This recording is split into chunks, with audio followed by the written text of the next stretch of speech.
ล่องลอยลมพัดแผ่วเบาคิดฮอดหลายเด้อบ้านเฮาทินใดโนเสาสวรรค์ลูกจากบ้านมาล่วงเลยเวลาเนิ่นนานศึกษาสอบวิชาการเพื่อเมื่อสร้างสรรค์บ้านแม่พระธาตุหินหังยังเป็นที่เพิ่งพาใจธาตุโพนสมสนเลื่อมใสวอนไหว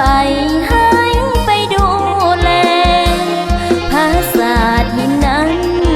ตำนานศักดิ์สิทธิ์เที่ยงแท้ทั้งว่าคืนวันพันแม่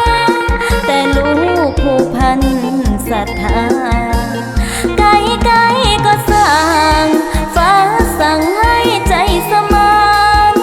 อาทิตย์และดวงพระจันทร์บ่นัดกันประสานสายตาลูกหลานพ่อ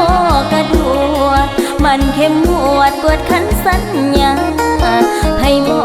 กกับเมื่อสั่งสายันว่ามีอันเป็นไป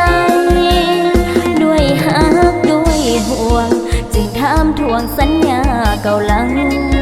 สืบสารใส่แน่นเคยสร้างสวยนำทางให้ทั้งที่มาหวังอยู่เคียงข้างสร้างสรรค์บ้านเมืองมีไหลศาสตร์นี้ศาสตร์หน้าศาสตร์ใดขอเกิดอยู่ในดินแดนสวรรค์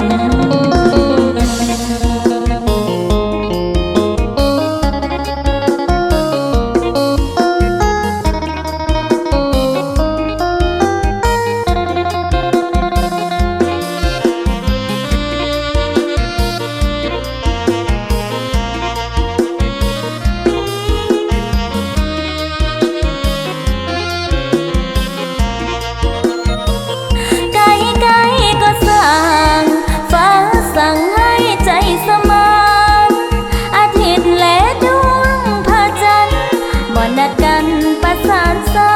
ยตาลูกหลานพ่อกระดวดมันเข้มงวดกวดขันสัญญาให้บอกกับเมื่อสั่งสา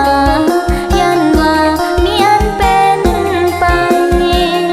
ด้วยฮักด้วยห่วงจึงถามทวงสัญญาเก่าหลัง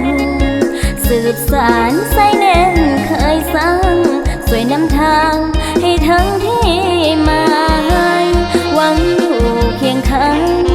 สร้างสรรค์บ้า